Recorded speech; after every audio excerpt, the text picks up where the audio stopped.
الحمد لله نحمده ونستعينه ونستغفره ونؤمن به ونتوكل عليه ونعوذ بالله من شرور أنفسنا من يهده الله فلا مضل له ومن يضلله فلا هادي له وأشهد أن لا إله إلا الله وحده لا شريك له وأشهد أن سيدنا وسندنا ومولانا محمدا عبده ورسوله أما بعد فأعوذ بالله من الشيطان الرجيم بسم الله الرحمن الرحيم وإنك لعلى خلق عظيم.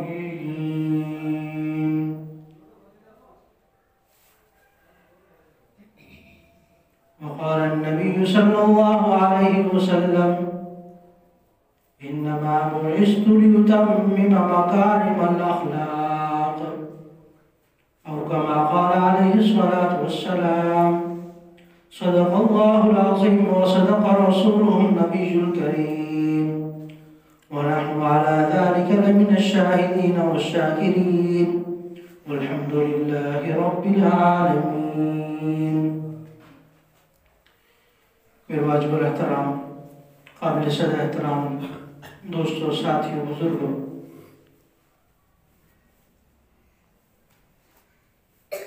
نبی اکرم صلی اللہ علیہ وسلم کا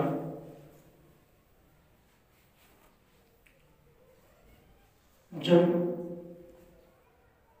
نبوت کا اعلان کیا گیا اس سے پہلے کا زمانہ ہم دیکھیں تو بہت ہی زیادہ فساد اور آپس میں لڑائی جھگڑا اخلاقی اعتبار سے بہت ہی گرا ہوا ایک زمانہ تھا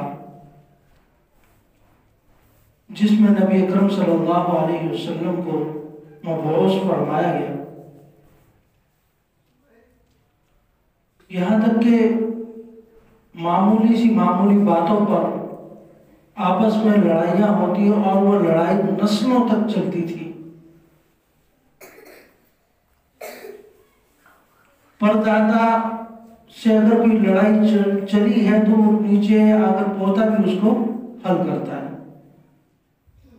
اور بات کچھ بھی نہیں ہوتی تھی. اگر ہم فی زمانہ دیکھیں تو اس اعتبار سے ہم میں سے ہر ایک ولی کے درجے پر پہنچ جائے گا.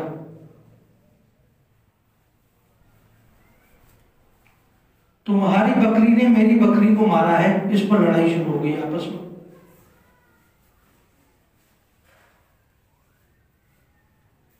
تمہاری مرغی میرے گھر کے اندر کیسے آ گئی، اس پر لڑائی شروع ہو گئی.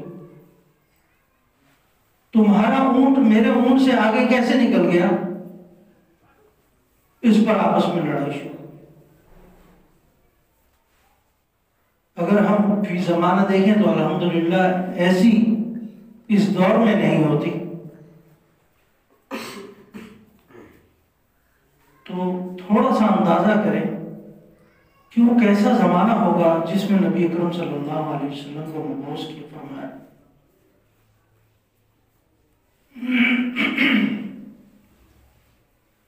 اگر ہم یہ کہیں کہ جنگلی لوگ آج کل ٹی وی پر آپ لوگ دیکھتے ہوں گے کہ جنگلی لوگ جو بغیر کپڑوں کے گھومتے پھرتے ہیں،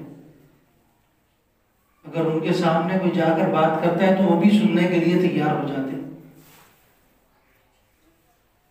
تو یہ کیسے لوگ تھے جن کے سامنے نبی اکرم صلی اللہ علیہ وسلم نے قرآن و حدیث لے کر آئے اور آپ علیہ السلام کا کہ احکامات ان تک پہنچائے، جبکہ کعبہ میں 360 بت رکھے ہوئے تھے اور بتوں کی وہ پوجا کیا کرتے تھے. ان حالات میں ظہور ہوتا ہے اور آپ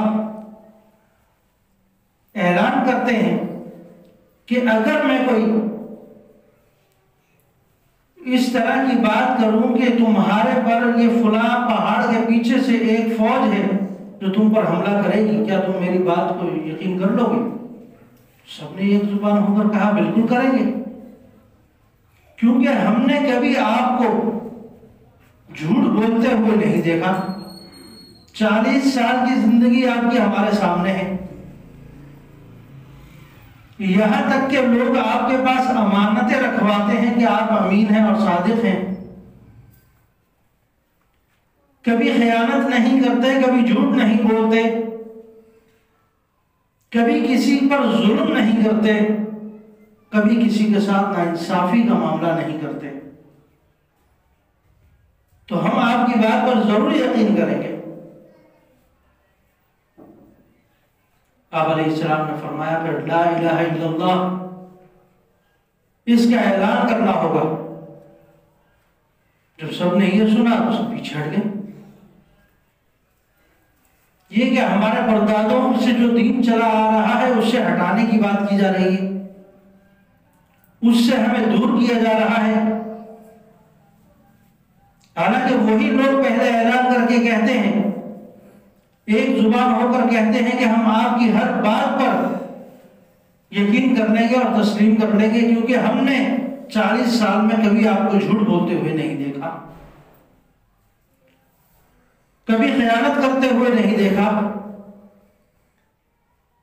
کسی کے ساتھ ظلم اور ناانصافی کرتے ہوئے نہیں دیکھا۔ پھر جب آپ اعلان فرماتے ہیں تو پیچھے ہٹ جاتے ہیں۔ تو میں نے آپ کو ان کے حالات کی تھوڑی سی جھلک دکھائی کہ کس معمولی بات پر یہ آپس میں لڑا کرتے تھے، اور وہ لڑائی یہ نہیں کہ ایک وقت 2 وقت میں ختم ہو گئی، بلکہ نسلوں وہ لڑائی چلتی رہتی تھی، یہاں تک کہ کئی قتل ہو جاتے، لیکن وہ لڑائی چل رہی ہے۔ اس جگہ پر نبی اکرم صلی اللہ علیہ وسلم نے کام کیا، نبوت کا اعلان کیا اور ثابت کیا کہ دین برحق یہی ایک دین ہے جس کے ذریعے تم ایک جگہ جمع ہو سکتے ہو، ایک جھنڈے تلے آ سکتے ہو، ایک اللہ پر ایمان لا سکتے ہو، ورنہ اسی طرح تتر بتر ہو کر ختم ہو جاؤ گے۔ وَإِنَّكَ لَعَلَىٰ خُلُقٍ عَظِيمٍ، قرآن پاک میں نبی اکرم صلی اللہ علیہ وسلم کی تعریف اللہ تعالیٰ نے فرمائی، آپ بڑے اخلاق والے ہیں، آپ جیسا اخلاق کسی اور کو عطا نہیں کیا گیا، کہ طائف کے میدان میں جاتے ہیں اور لوگ آپ پر پتھر برسا کر آپ کے پورے جسم سے لہو نکل رہا ہے، جوتا پورا بھر جاتا ہے خون سے، حضرت جبرائیل امین حاضر ہوتے ہیں، یا رسول اللہ اجازت دیجئے، یہ تو پہاڑ کھڑے ہیں بڑے بڑے، ان دونوں کو مجھے اجازت دیں، ان دونوں کو درمیان میں کر دوں تاکہ یہ جو بستی ہے یہ ختم ہو جائے۔ آپ علیہ السلام سے اجازت لینے کے لیے آئے، مجھے حکم فرمائے ان کی پوری نسل ختم کر دی جائے۔ آپ علیہ السلام نے فرمایا نہیں، آج ان کے بڑے مجھ پر پتھر برسا رہے ہیں، انشاءاللہ ان کی آنے والی نسل مجھ پر ایمان لائے گی، آنے والے لوگ مجھے تسلیم کریں گے۔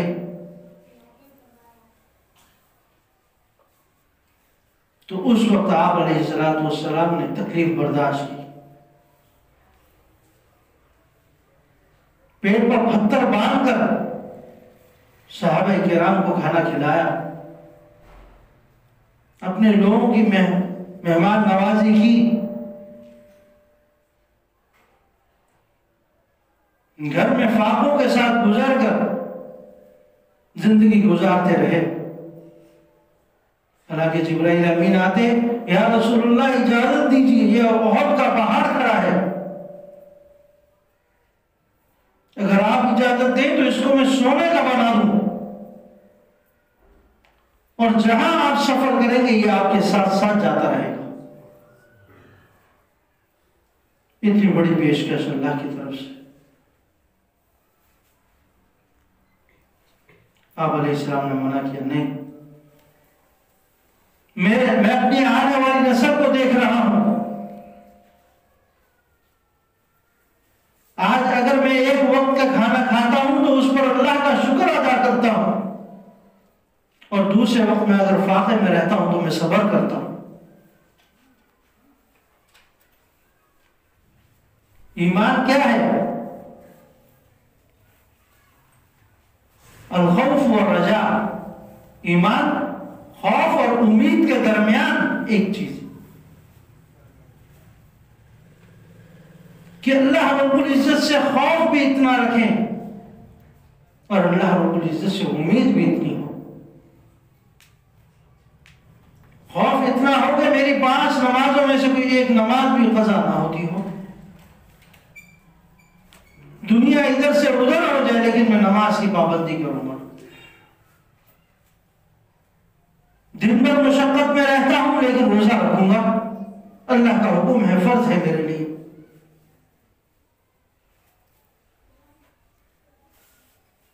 جب یہ اپنے پر پابندی کریں گے پھر اللہ سے امید رکھتا ہوں، پھر سمجھ میں آتا ہے کہ اللہ سے ڈر بھی رہا ہے اور اللہ سے امید بھی رکھتا ہے۔ ڈرے نہیں اور صرف امیدیں ہی رکھتا رہے تو پھر میرے عزیزوں یہ ذرا مشکل ہو جائے گا آخرت کے مراحل۔ پھر وہ انعام و اکرام ہمارے لیے نہیں ہوگا جس کے لیے نبی اکرم صلی اللہ علیہ وسلم مشقتیں برداشت کرتے رہے، کہ ہمیں آپ کی ایک سنت بوجھ لگنے لگے، ہمیں آپ کا ایک طریقہ وہ بوجھ لگنے لگے۔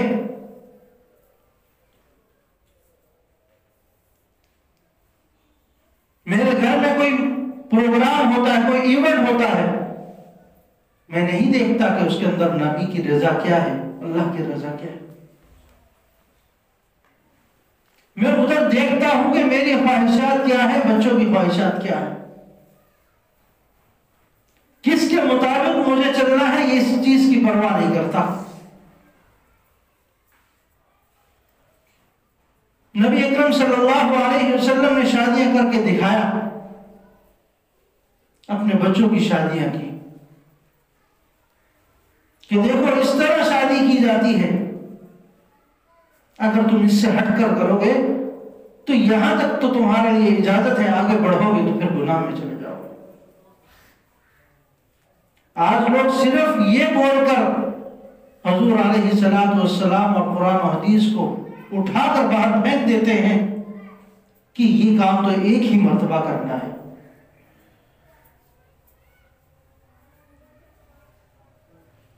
کیا ظاہری اعتبار سے قرآن اٹھا کر پھینکنا صرف یہی گناہ ہے؟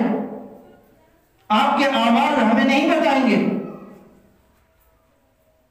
کہ اس کا انداز کیا ہے؟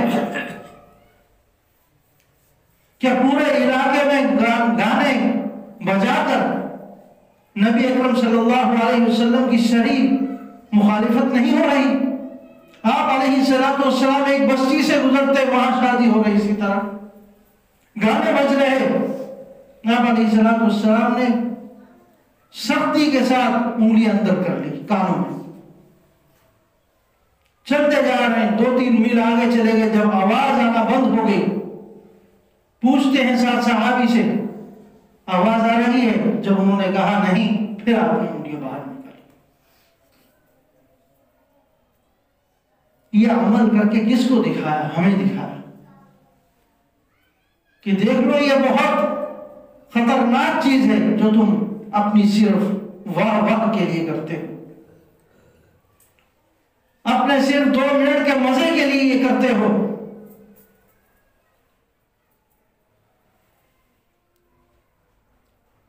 آج کہیں شادی ہوتی ہے، ہفتوں پہلے سے گانے شروع ہو جاتے ہیں،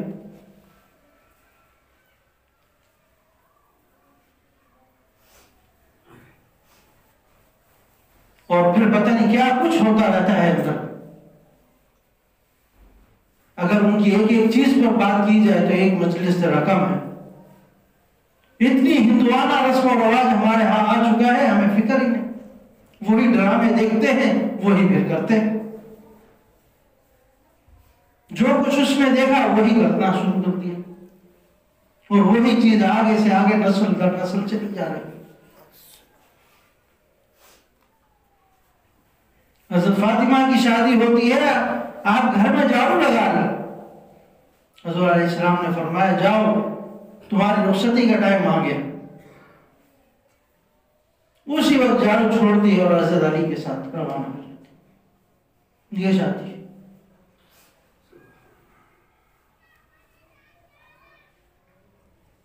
ایک صحابی آتے ہیں، یا رسول اللہ میرے پاس، میں شادی کرنا چاہتا ہوں، میرے پاس کچھ ہے نہیں. آپ نے کہا یہاں بیٹھ جاؤ. وہ بیٹھتا ہے. ایک صحابی دوسرے آتے ہیں، وہ ایک ٹکڑا لے کے آتے ہیں کھجور سے بھرا. فرمایا یہ لے جاؤ اور یہ تقسیم کر دو اور کہہ دو کہ میں نے شادی کا اعلان کر دیا. یہ ہے سادگی کے ساتھ شادی. ایک صحابی کو دیکھتے ہیں کہ ان کے یہاں پر سرخی کا نشان ہوتا ہے. نئی نئی شادی کی. پوچھتے ہیں کیا تم نے شادی کر لی؟ صحابی کہنے لگے جی یا رسول اللہ میں نے شادی کر لی. یہ نہیں کہا کہ تم نے مجھے بتایا نہیں، تم نے شور نہیں کیا، تم نے لوگوں کو بتایا نہیں آپس میں. تو ان کے ہاں رواج یہ تھا، یہ معمول کے ایک کام سمجھے جاتے تھے. اور آپ علیہ السلام نے کسی قسم کا کوئی غصے کا اظہار یا ناخوشگواری کے کوئی جملے نہیں کہے. فرمایا بہت اچھا کیا، اور یہ خوشی کا اظہار کیا کہ ماشاءاللہ تم نے شادی کر لی. آج کوئی خاموشی سے کرے تو کہتے ہیں کہ شادی ہو رہی ہے یا فوجی ہوئی ہے، جملے کستے ہیں اس پر. ان جملوں سے پہلے سوچ لو کہ تمہارے نبی نے کیسے رخصتیاں کی. اگر وہ فوجی ہے تو پھر یہ فوجی ہمیں پسند ہے. تو میرے عزیزو نبی اکرم صلی اللہ علیہ وسلم، ہم یہ نہیں کہتے کہ ساری چیزیں چھوڑ دیں، لیکن جتنی ہمارا دین ہمیں اجازت دیتا ہے اس کے مطابق زندگی گزاریں. یہ شادیاں تمہارے پر بوجھ نہ بن جائیں. آج بیٹی 40 سال کی 45 سال کی ہو گئی، رشتہ نہیں ہو رہا، رشتہ نہیں ہو رہا. جہیز کے پیسے نہیں ہیں، رشتہ نہیں کر پا رہے. جہاں کرتے وہ لینے کے لیے تیار نہیں. تو یہ ماحول کس نے بنایا؟ ہم سب کا کیا ہوا نا، ہم سب شامل ہیں اس میں. آج میں اپنی بیٹی کو کسی ایسی جگہ نہیں بھیجتا جہاں کوئی امیر نہ ہو. میری بیٹی کیا کھائے گی؟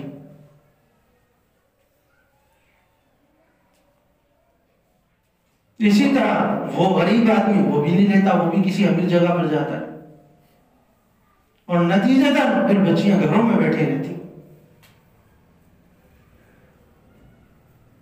حالانکہ نبی اکرم صلی اللہ علیہ وسلم نے فرمایا اگر تم چاہتے ہو کہ تمہارے رزق میں اضافہ ہو تو شادی کیا کرو.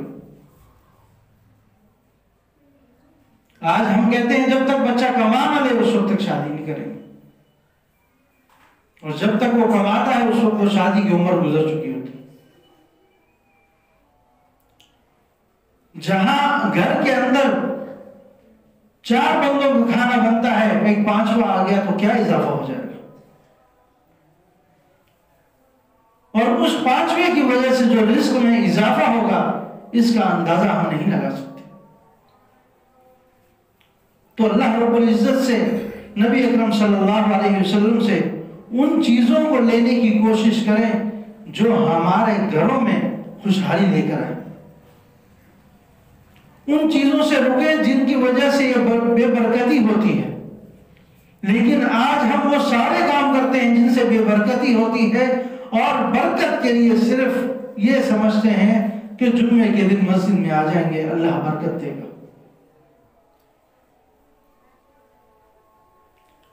جس اللہ کی طرف سے ایک ایک چیز ہمیں ملی ہوئی ہے اور اس کا حق صرف یہی ہے کہ جمعے کے دن ہم یہاں پہنچے اور نماز ادا کریں۔ اس کے تو 24 گھنٹے ہمارے اسی کے لیے ہونے چاہیے، کیونکہ اگر ہم اپنے جسم پر ہی دیکھیں تو ایک ایک عضو کی ہم قیمت ادا نہیں کر سکتے۔ کسی ایک نس کو جو ایک معمولی سی نظر آتی ہے وہ اپنے ہاتھ سے نکال نہیں سکتے۔